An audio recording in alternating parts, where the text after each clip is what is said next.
my body. I can do what I want with it. I believe it's a woman's right to choose. What? God doesn't want us to have fun? A person's faith is a very personal thing. As long as two people love each other, what difference does it make what sex they are? We're a lot more open in our church.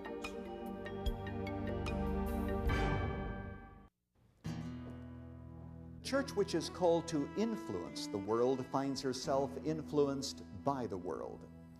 If we as Christ's representatives can scarcely stay afloat, how can we expect to rescue a society that is sinking around us? We've bought into the world's values, its entertainment, its morals, its attitudes. We've also bought into its tolerance, its insistence that we should never challenge the private beliefs of individuals, whether outside the church or within it. In the face of cultural pressures, we have found ourselves confused, hesitant to act, unable to give a loving but convincing witness to the world. Of course, there are also many hopeful signs in our culture. There are churches and individuals that are making a great impact for the gospel, and for that we are very thankful. But for the most part, we as Christians have settled down to a comfortable kind of Christianity, a Christianity that demands very little and therefore in turn makes very little difference in the world and the wider culture.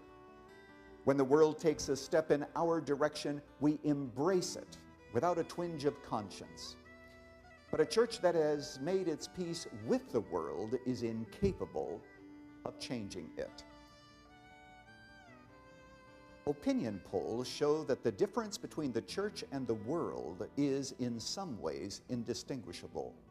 The sins that are in the world are in the church: divorce, immorality, pornography, risque entertainment, materialism, and apathy to what other people believe. Now, officially, we believe that without trusting Jesus as Savior, people are lost. But unofficially, we act as if what people believe and the way in which they behave really does not matter. No wonder our light has become a flicker and our salt has lost its savor. Many believe that we have no right to judge anyone's lifestyles or beliefs. Our commitment to radical individualism and the privatization of faith has made us willing to live and let live without discussion, without evaluation or rebuke. I think that we've lost the ability to judge the world because we have lost the ability to judge ourselves. We affirm certain beliefs and then act as if they don't really matter. No wonder the most oft-quoted verse of the Bible is not, "For God so loved the world," but rather, "Do not judge, or you too will be judged." Even in evangelical circles, we sometimes hear, "Who are you to judge?" The clear implication is that the question means that we have no right to say, "This lifestyle is wrong," or "This is heresy," or again, "This preacher is a false teacher." The one word that best describes our culture is, well, whatever. How did we get here? Why do we find it so difficult to say that some religious views are wrong or that some kinds of behavior are sinful? Why do we allow so much of Hollywood into our homes, pretending that we and our families are not influenced by the entertainment industry?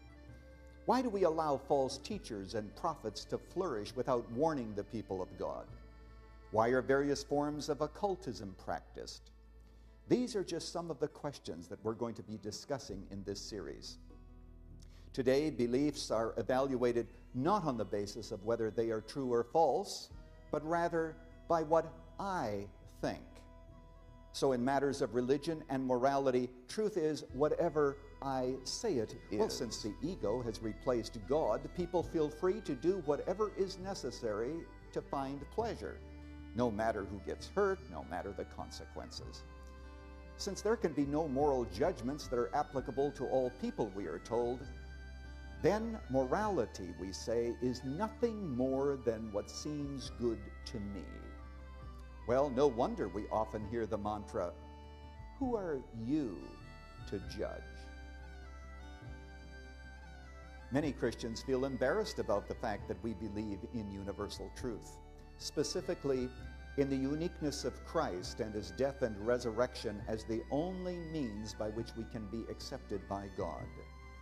In an age when the greatest sin is offensiveness and the greatest virtue is inoffensiveness, it is difficult to share a message which, at its core, is offensive to the mind of fallen man. Given such an atmosphere, we can better understand why we have often uncritically accepted the world's values, its misguided tolerance, its entertainment, and its commitment to selfish individualism. We have preferred to be quiet, standing by, and watching our culture drift, feeling helpless amid the swelling tide. In our timidity, we have lost the credibility that is needed to be a compelling witness to the world.